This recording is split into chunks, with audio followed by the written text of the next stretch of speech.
Hi, good morning, everyone. Thank you for joining us today.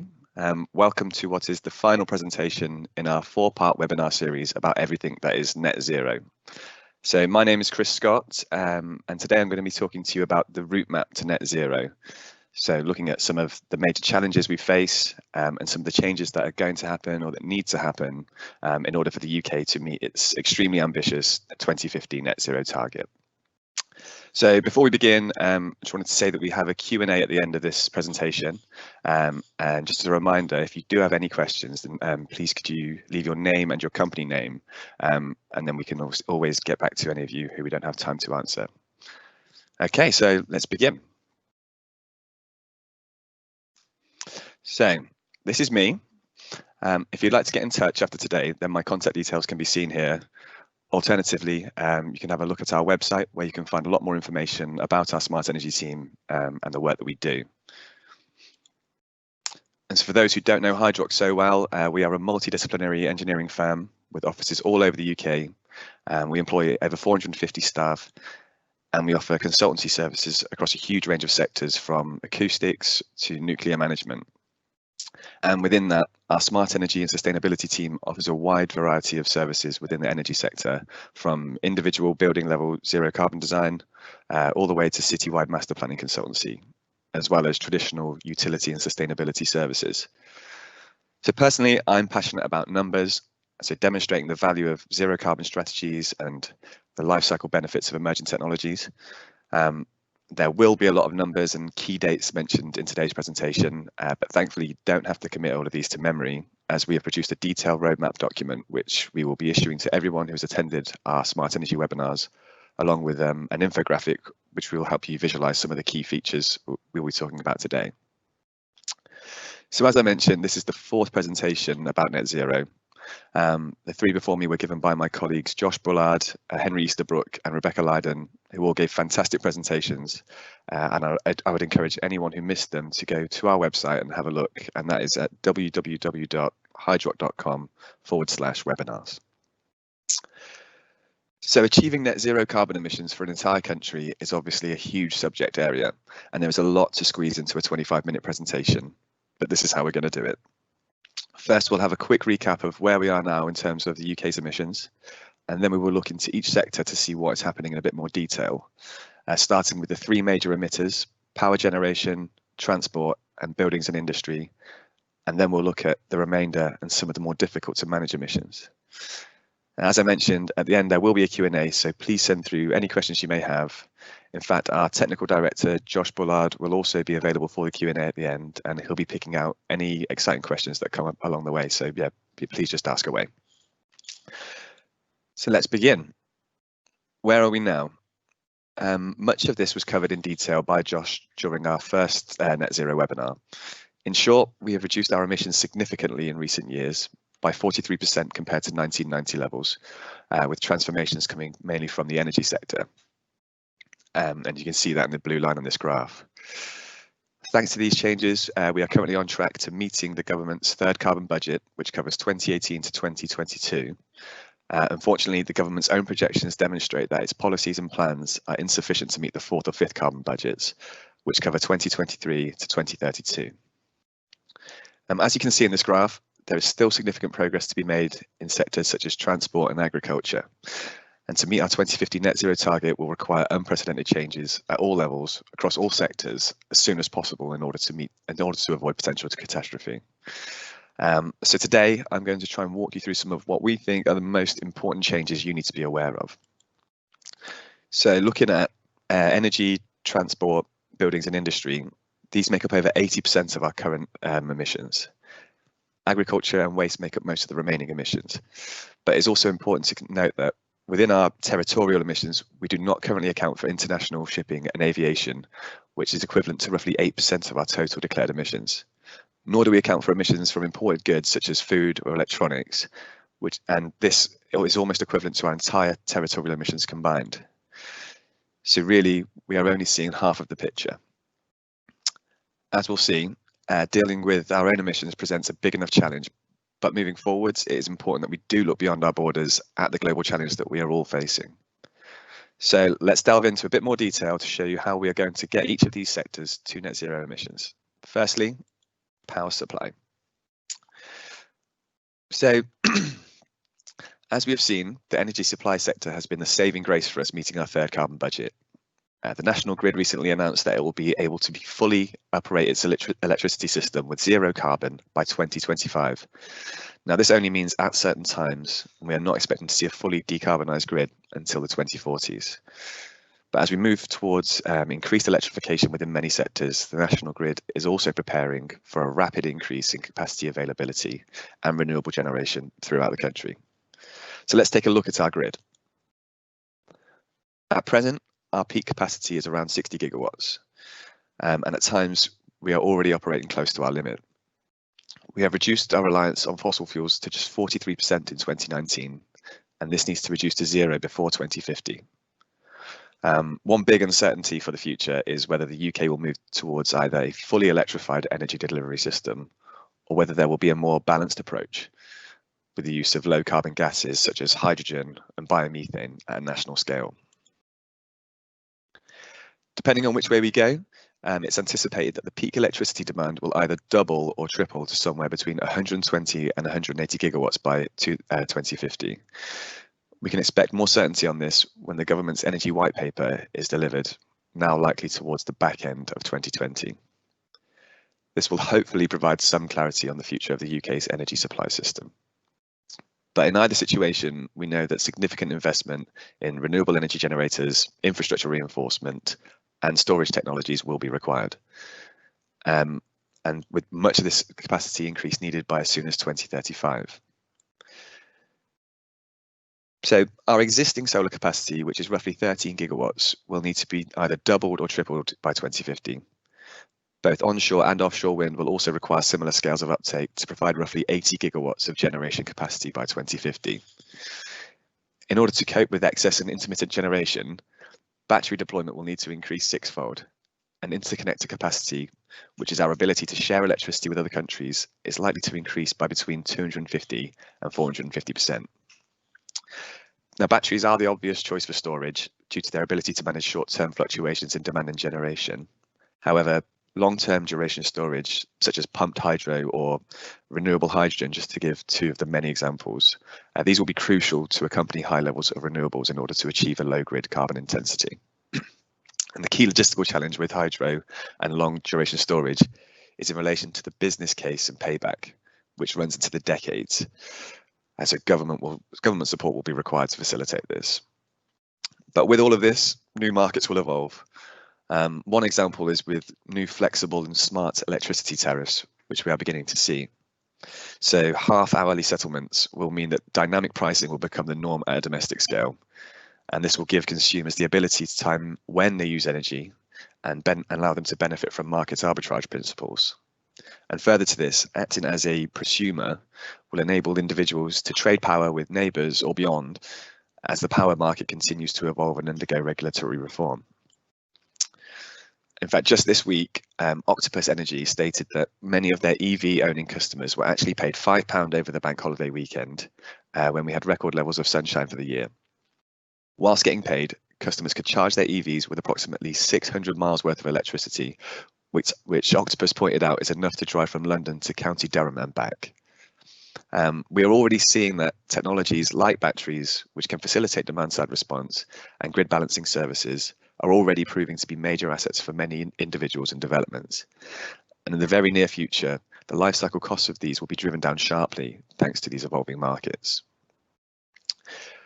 So to summarise the power sector, we know that we are quickly moving away from a top-down centralised electricity system, which relies on fossil fuels, towards a much more decentralised and digitalised system, which offers some exciting opportunities for those willing to step away from the old way of dealing with energy. We are expecting major opportunities to develop quickly within multiple industries as we see the uptake of commercial batteries, EVs, and smart technology increase further. There are a number of unknowns which will determine the balance of the energy mix in 2050, but we have already seen major progress, and we can feel confident that with continued investment, the UK could be well on its way to having a completely decarbonised electricity supply in 2050. So, moving on to transport. As we saw at the start of the presentation, the transport sector has shown virtually no progress in reducing emissions from 1990 levels. Of the 125 million tonnes of CO2 emitted within this sector in 2019, 71% of this came from passenger cars and light-duty vehicles. So immediately we can see a massive opportunity here. The remainder came mostly from HGVs, but also some domestic shipping and flights, as well as buses and railway. Thankfully, we are on the tipping point of a major transformation within the transport sector. The demand for EVs rose by 144% in 2019, bringing the total number of plug-in vehicles on UK roads to roughly 265,000. It is anticipated that by 2050, up to 40 million EVs could be on the road, along with over 1 million hydrogen fuel cell vehicles for heavy goods or long-distance transport. And so the graph here shows just how dramatically the estimates for EV uptake has increased in just the last few years. And this is largely thanks to the dramatic decrease that we have seen in the cost of EV battery packs. And this in itself highlights that there may be other technological or manufacturing breakthroughs that we haven't yet anticipated that could lead to faster adoption of other low carbon technologies. To get things moving further, the government recently went out for consultation on bringing forward the sales ban of fossil fuel vehicles from 2040 to 2035. Many institutions agree that this is not soon enough, and that if the UK is to achieve its emissions goals, this should be moved to 2030 or earlier. We are also seeing incentives in other forms, local authorities banning diesel vehicles in city centres, increased pedestrianisation and cycling routes, rapid transit and so on. And these are all really positive changes happening at a more local level, which could lead to significant emissions reductions within the sector. And just going back to the grid quickly, almost counterintuitively, the national grid views the rapid uptake of EVs as a positive change. The charging capacity of 40 million EVs in 2050, coupled with smart charge capabilities, will provide flexibility to integrate a higher level of renewable generation on the system. This will require data fluidity and infrastructure upgrades, as well as appropriate governance and standards, but this will all help to ensure that this digitalised energy system really delivers. So one really important thing to note here is that the economics alone now show that for vehicles at least, the age of oil is over. Once you take into account the socio-political benefits, air quality and CO2 savings, it is a no-brainer. I have a quote here from BNP Paribas, who are one of the world's largest investment banks. Their recent paper, titled Wells, Wires and Wheels, concluded that the economics of oil for gasoline and diesel vehicles versus wind and solar-powered EVs are now in relentless and irreversible decline, with far-reaching implications for both policymakers and the oil majors. So, to summarise transport, I think that quote we've just seen is such a powerful statement which shows that this sector is only moving forwards. We still need to see stronger incentives to purchase cleaner vehicles, for example, as well as plans for rolling out hydrogen infrastructure for HGVs. But as I mentioned, we are on this major tipping point right now, which is exciting to be a part of. Okay, buildings and industry. So not only is the built environment the biggest contributor towards our territorial emissions, it is where we as designers, planners, developers can play a vital role in creating change within the industry. When we look at the emissions from these sectors, we can immediately see what the major problem is, and that is combustion and heat. Of the 166 million tonnes of CO2 emitted by these sectors in 2019, 85% of this came from either residential or commercial heating or industrial combustion processes. Over 80% of our existing residential building stock is currently connected to the gas grid, and there are a number of industrial processes where combustion cannot readily be replaced with electric heat. But by 2050, all of this energy will need to be met by low and zero carbon processes, which presents major challenges. Firstly, the heat dilemma. So this figure you can see here is a plot of the UK's demand profiles for electricity, shown in red, and gas, shown in blue, throughout the year of 2018. As you can see, at present, electricity demand in the UK shows little seasonal variation compared to the gas network, as one might expect. And we touched on this earlier, the options of full electrification versus a balanced scenario. So we know that switching to low carbon gas is absolutely part of the solution, but we just don't know to what extent yet. Our gas networks already have the capacity to manage seasonal energy demand and over 3 times the current electricity peak demand. So we also know that we cannot simply switch to either electricity or hydrogen, for example, now to meet all of our energy needs. This will require unprecedented levels of intervention, whichever route we take. And in either scenario, we know that part of the solution for both buildings and industry is to follow a top-down and bottom-up approach. Firstly, we need to reduce building and industrial energy requirements as far as possible through energy efficiency measures. And in doing so, we can put less strain on the technologies and systems needed to produce our remaining energy requirements. As Josh mentioned in our first webinar, it is essential that all new developments must be net zero from 2030, and ideally now. And we know that this is achievable through effective design.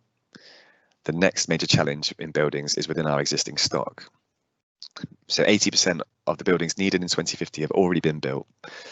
To deal with this, the government has proposed to retrofit 85% of existing buildings to EPC level C by 2050.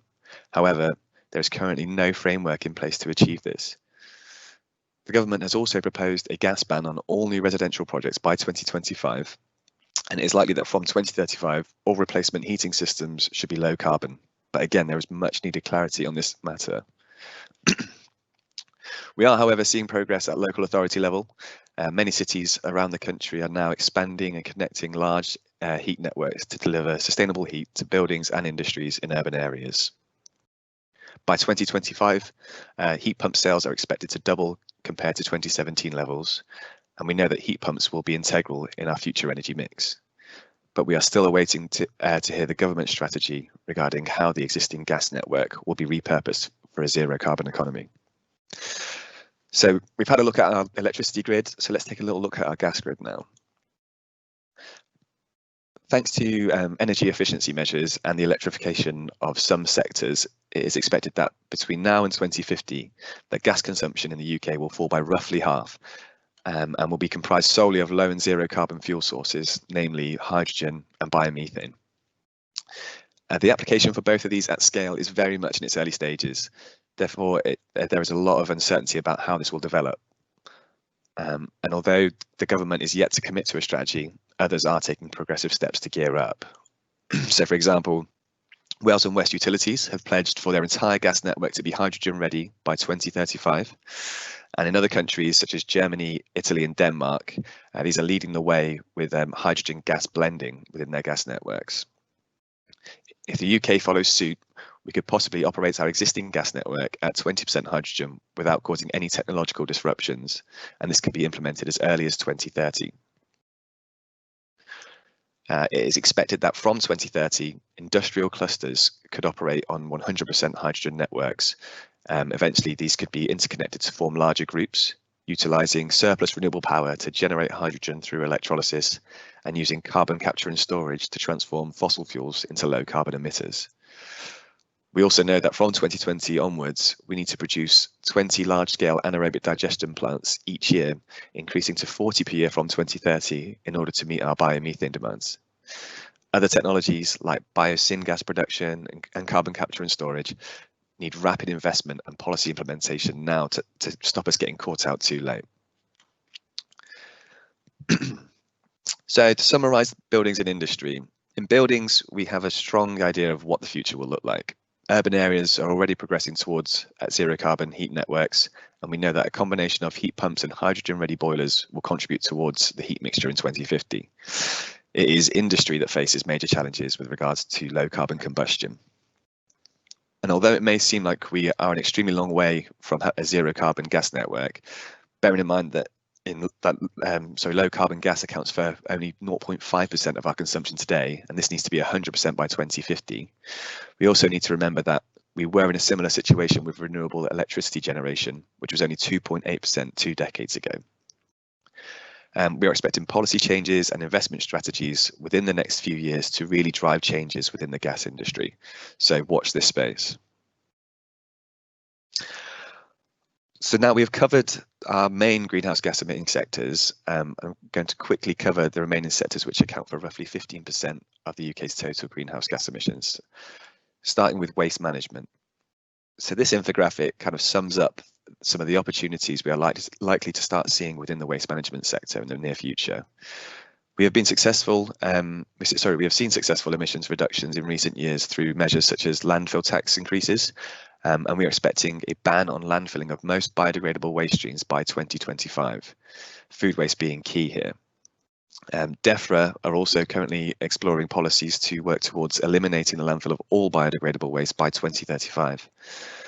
And this presents a key opportunity for technologies such as anaerobic digestion and incineration to enable a circular economy for many waste streams. As an example, our team are currently supporting local authority plans to demonstrate the value of such technologies on large-scale residential projects. Considering residential mixed waste only, our calculations have shown that there is enough value within the waste stream to power roughly 17% and heat nearly 7% of the homes within the site. And this can be achieved using proven technologies, ones that will play a key role within the UK's energy transformation moving forwards. So now, the difficult emissions, aviation and agriculture. The emissions from agriculture and international aviation are perhaps two of our most challenging sectors to decarbonise, as there is no readily available solution to combat methane from cattle or jet fuel emissions, at least not on the scale required. It is clear that social choices will have major impacts within these sectors, as well as government-led policies and industry-supported targets. For now, our challenge is to offset these emissions in other forms, such as carbon capture and storage. So carbon capture takes two main forms. Firstly, through natural sinks, such as afforestation and peatland restoration. So this actually counteracted 2% of our total emissions last year. Unfortunately, natural sinks can only form part of the solution, and therefore our second form, artificial carbon capture and storage, will be crucial in the future. So for those who don't know what CCS or carbon capture and storage entails, it is essentially a process for converting hydrocarbon fuels and capturing the CO2 which is emitted before it is released to the atmosphere. If we take a look at the bottom left corner of this infographic here, we can see that there are a number of chemical or combustion processes which already exist. These range from natural gas reformation, which releases roughly 70% less CO2 than burning natural gas directly, to bioenergy carbon capture and storage, which actually takes CO2 out of the atmosphere through capturing the sequestered carbon within biomass fuels. Once captured, CO2 is compressed into a liquid and then it's pumped and stored somewhere safe where it cannot escape. So it's almost the opposite of natural gas extraction, and in fact many existing extraction locations are already being primed for CCS. To date, no CCS projects have been commissioned in the UK. However, the Department for Business, Energy and Industrial Strategy has already produced an action plan to commission the UK's first CCS facility by the mid-2020s. If proven viable, it is absolutely necessary for industrial sectors to adopt carbon capture processes from 2030 onwards. As CCS can predominantly be applied to those heavy industries like iron, steel, chemicals and cement, and these are typically located in industrial clusters, usually in coastal regions. In the UK, this serves us really well as it will enable us to access our potential offshore CO2 storage sites, such as that in the North Sea. By 2050, 28 million tonnes of CO2 will need to be captured by CCS each year through industry processes alone. This equates to over 150% of what the steel and cement industry in the UK emits today, so that is no small feat, especially when considering that CCS is very much in its infancy and it is commercially unviable at the scale at which it is required. However, there is significant potential here for the UK to become an industry leader or a world leader in this field, but we need to see action and large-scale investment now. So to conclude, what will a net zero future look like? Well, we know that there is going to be a massive increase in electrification across multiple sectors, and this will be driven by digitalization to the likes that we have never seen before, in order to allow new smart systems to deliver the level of renewable generation required. And where renewable electricity is not an option, heat and industrial processes must be met by a mixture of hydrogen and biogases. It is essential that sectors and technologies that are completely separated now work together to provide synergies in the future that enable the energy systems to work as a whole.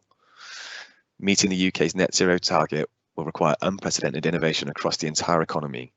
Innovation not just in new technologies, but in new ways of deploying existing technologies, new business models, new consumer offerings, and crucially, new policy, regulation and market design.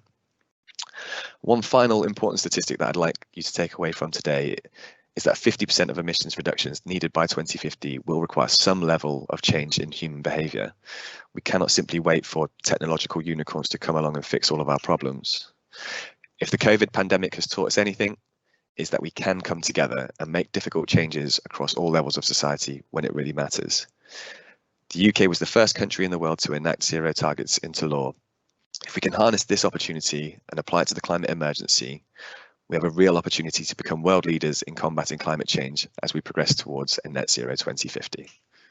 So thank you. That concludes today's webinar. Thank you for listening, and we're now going to go to our Q&A, and we are joined by Smart Energy Technical Director Josh Bullard, who I believe has our first question to answer. Great. Okay, yeah, hi everyone. Thanks for that, Chris. Excellent overview and some really clear information there in terms of direction of travel. So yeah, we've got quite a few questions already. So I'm just going to pull up the first one. So let's have a little look. Okay, here's a good one. So what is happening to support the transition from gas boilers? How successful has the renewable heat incentive been? So yes, on this one, so the RHI, for those that aren't aware, this is quite similar to the feed-in tariff that supported previously solar photovoltaics and other power generating technologies. So essentially what it was an incentive in terms of a payment on the operational energy performance of renewable heat technologies.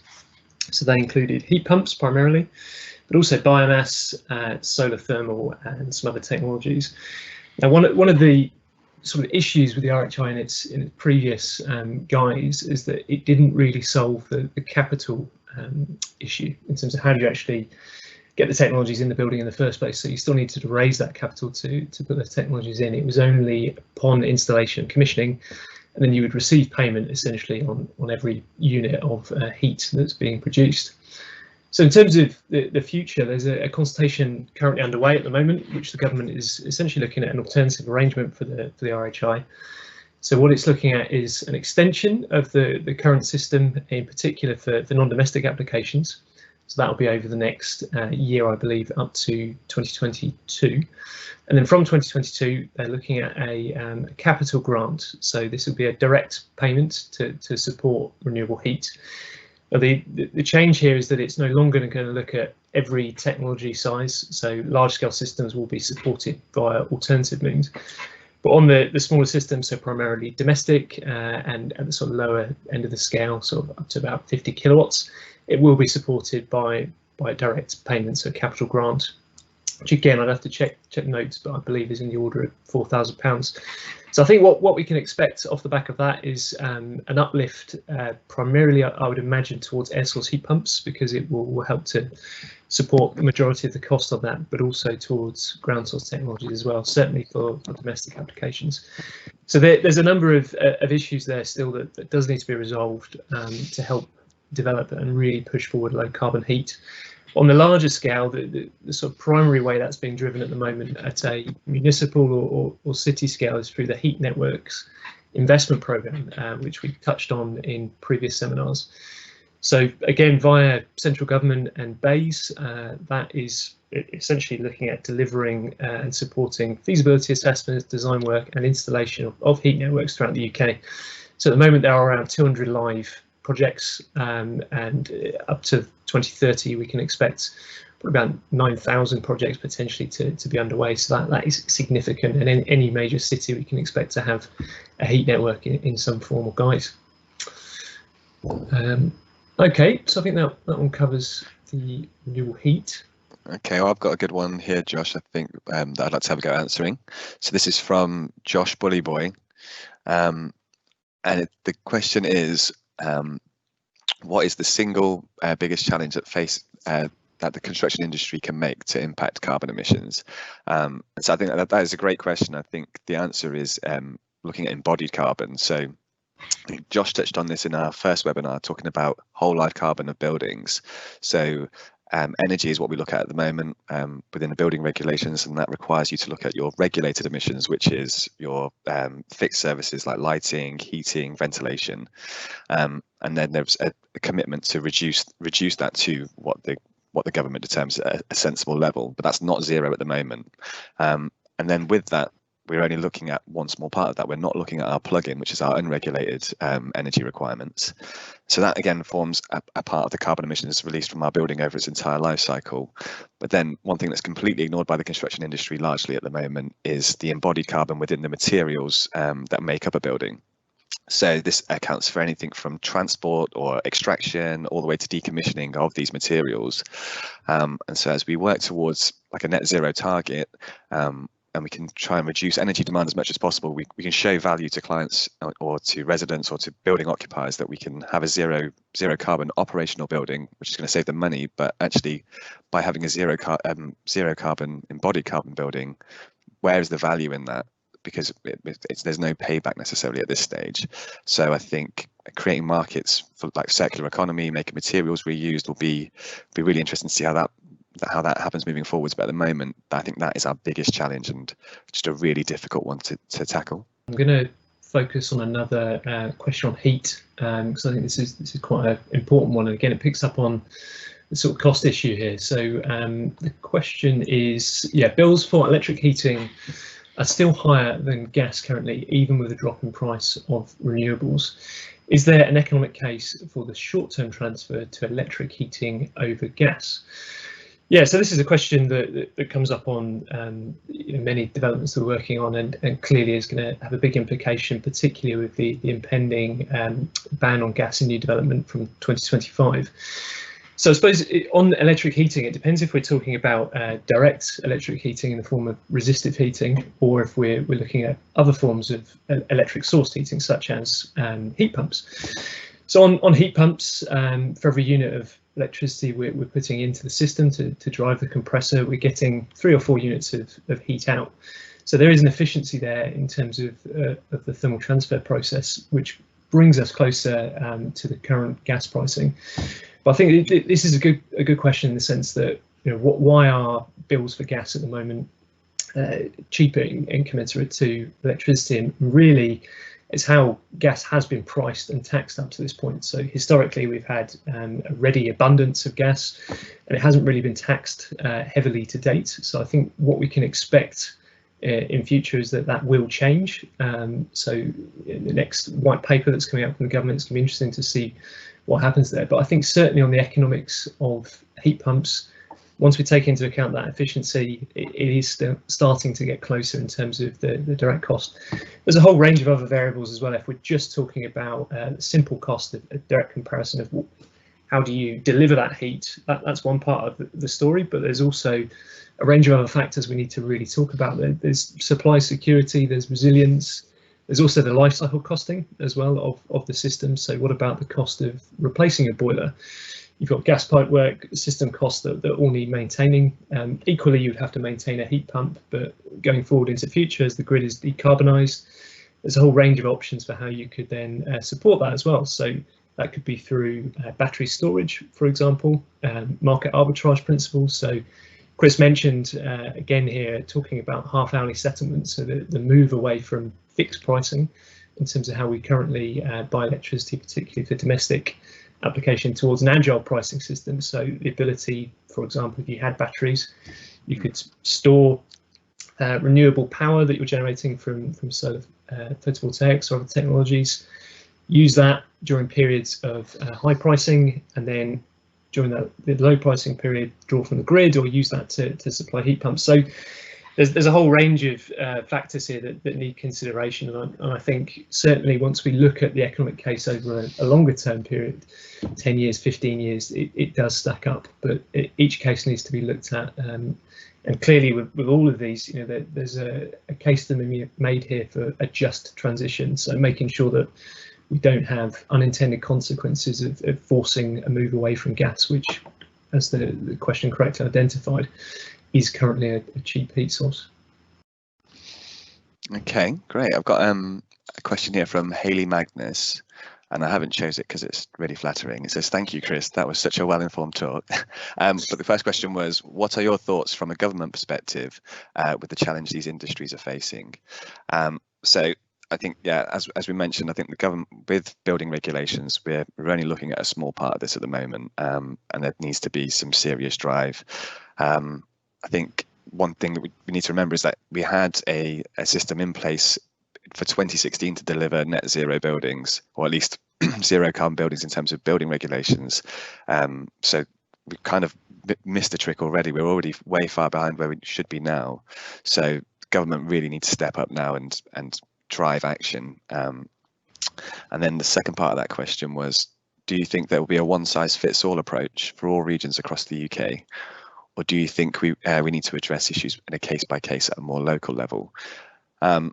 So I think in terms of how it's regulated, I would suggest, no, I think we absolutely have to be zero carbon. So that has to be at a national level. It's just the technologies and the systems will have to be reviewed at a local level. For example, with hydrogen, we cannot just have a perfect working UK-wide hydrogen grid that fits all. But I think at a regional level, that could certainly work in some places, and perhaps heat pumps at other. And I think we'll have some more clarity on this when the government white paper comes out later this year. Yeah, can I just pick up on that as well, actually, yeah. on the second part of the question? So in terms of the regional variants, yes, absolutely. And I think we're seeing that already in terms of the climate strategies and energy strategies that are being delivered and put together by local authorities. So, you know, what we would expect to see is that the local opportunities and natural opportunities, as well as to, you know, what's the availability of whether it be wind, solar, you know, maximising those opportunities for the area. So, you know, to give an example, the Greater Manchester Combined Authority is targeting net zero by, I think it's 2035 or 2038, and as part of that, they're looking at, so Chris talked around, you know, offsetting techniques and how we can utilise natural sinks as well. So one of the natural sinks in the area would be reactivating the peatlands, so using the local environment to try and assist with this process. And of course, we can't rely on those offsets. We need to make sure that we're reducing demand and utilising technologies appropriately. That's just one example of what that local authority is doing in terms of a local approach. So I think, again, just on how the government is driving this, I think we do absolutely need sort of consistency in some sense in terms of regulations and making sure that we've got the same sort of measure towards how we get to 2050. But local authorities or regions should be given the ability and the power to deliver what they need. So, you know, for example, on the Future Home Standard, at the moment, the consultation potentially places a constraint in terms of how local authorities can actually go beyond the minimum guidelines. You know, what we would hope is that we can still be more ambitious than the minimum guidelines and drive that forward. So, you know, take an example again, whether it's local authorities or regions, we know that over 50% of the local authorities have declared climate emergency, and the vast majority are going with the more ambitious 2030 target.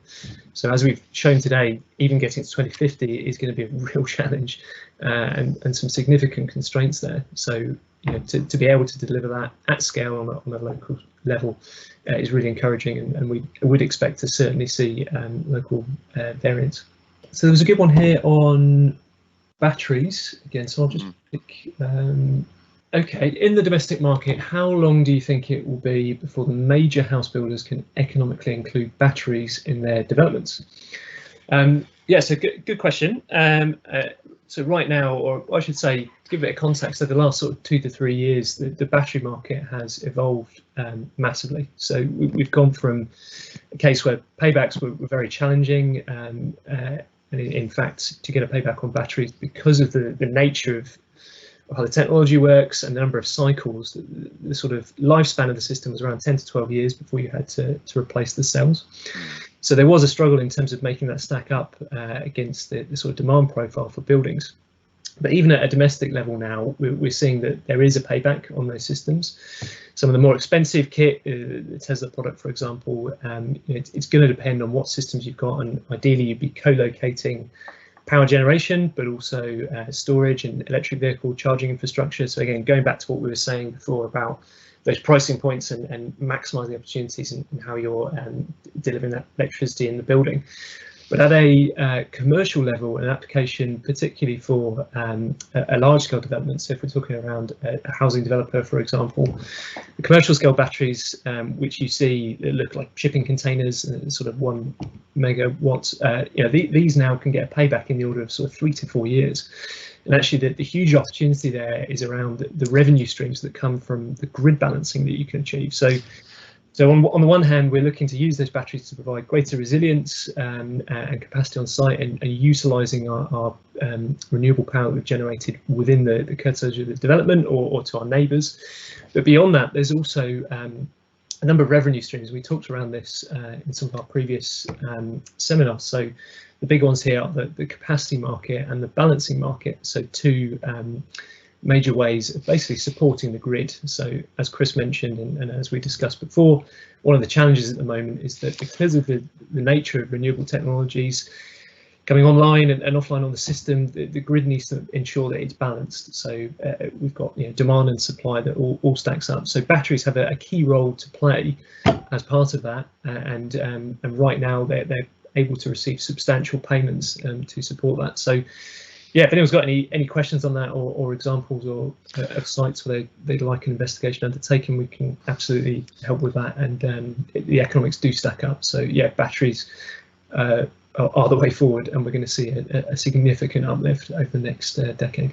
Yeah, just to add to that, Josh, some of the projects that we've already been working on, I think we're showing some great viability there. I think like as residential, we've shown, I think when you start combining batteries with electric systems, so when we're looking at a resi house with solar PV on the roof, a heat pump system, and either domestic batteries within the building itself or with electric vehicles, when you combine these systems together, it just makes the payback so much quicker.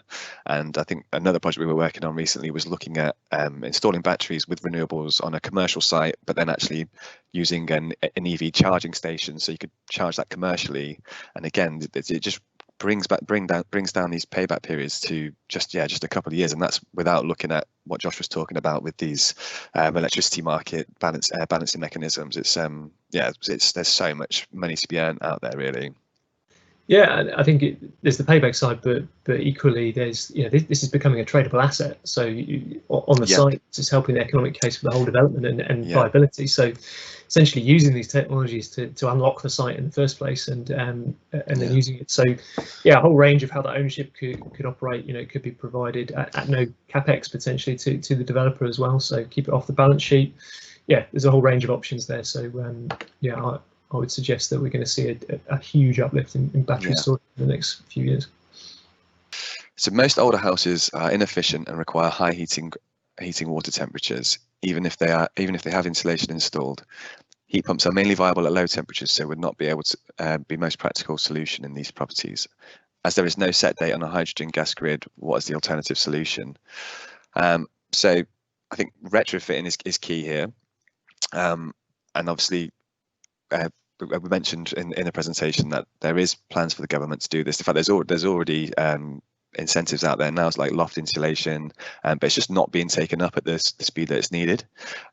So we're expecting to see, I guess, things like passive house and Enefit, retrofit. When you're bringing down energy levels or energy requirements within buildings to such low levels, we can start looking at retrofitting these systems to make them work in old buildings. And as I said in the presentation, I think it's 80% of the buildings required in 2050 are already built today. So, and some of them are talking about the 80s and 70s construction. So there's going to be a lot of work that needs to go in there to basically reduce our reliance on the gas grid.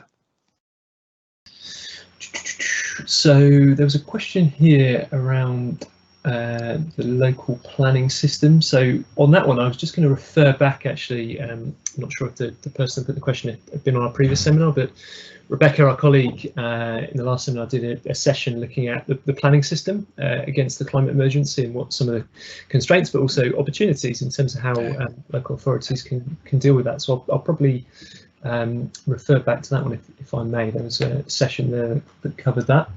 Yeah, good question here, just in terms of the workforce, actually. So, how do we actually deliver this at scale. So just put that one up. So yeah, the question was, is there a big enough workforce to implement the solutions that we've spoken about? Do you see a lack of relevant skilled workforce slowing the adoption of these technologies? So yeah, I think that this is a significant constraint in terms of how quickly we can deliver these technologies. But if we look at some of the successes in the market, so again going back to solar PV and the upscaling and delivery of those systems, we can see that the incentives did drive the economy and did drive training and the setup of many companies to deliver that. So I think over the next 10 years, we need to see a transition of previous, let's say, gas engineers towards heat pump engineers.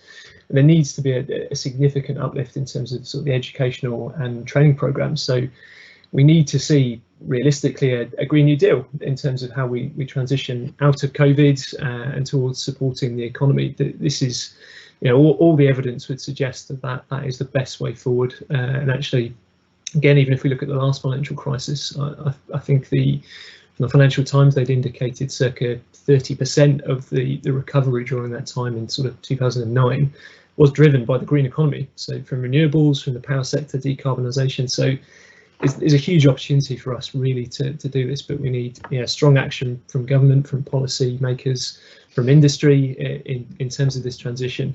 To give an example, again, we're doing a lot of work with local authorities. One local authority that, so I'm based in Bristol. So Bristol is currently tendering for a significant level of work in terms of its move towards net zero in 2030 through the City Leap programme. So they're seeking a joint venture for around £7 billion worth of infrastructure spending. So that will be delivered through an investment arm, but then through the city itself for a number of projects. So primarily getting the heat network up and running, but also in terms of decarbonisation of remote properties. So whether that be through the energy efficiency programme that Chris talked about, existing fabric and services, but also in terms of how we get heat pumps installed. So what's the most practical way of doing that? So realistically, you talk about that timeline, there needs to be policies in place and training programs. So Bristol is going through that process at the moment in terms of understanding, well, who can they work with, who are the industry partners, who are the educational partners, to ensure that this can be accelerated. And this will be adopted and undertaken at scale across the whole country. So this is what we need to see. But ultimately, it has to be led from government in terms of at least setting the goalpost and signals towards the development. I think I would also, sorry, jumping around a bit here, but I'd go back to again an earlier seminar where we talked around some of the financial signals. So the very first seminar we talked around the Paris Agreement and an important article under that, which was Article 2.1c. So that requires all financial decisions to move towards low carbon and climate resilient developments. So this is being looked at by the institutional funds, the institutional investors, the pensions, the banks, and this will filter down. So we will have to do this because we'll get left behind. So it's imperative that is then taken up in terms of, again, those educational partners and industry players to ensure that we have a trained workforce. We can't be left behind with this. Great. So we're up to about 50 minutes now. So there are quite a few more questions. So what we'll do is we'll probably pick those up in email with those that have left names. And as Chris mentioned before, we'll be sending out to all attendees of this seminar and the previous three as well a bit of a wrap-up piece, which just looks at some of the key themes, the sketches that we've pulled together on the various sectors that Chris talked around, and a bit of a timeline as well of the known policy changes and regulations that are happening and what we feel is some key aspects that need to be taken forward. So yeah, thanks for everyone, and thanks to Chris for giving a great presentation. Well, thank you for joining us today. Yeah, thanks for joining. That was great.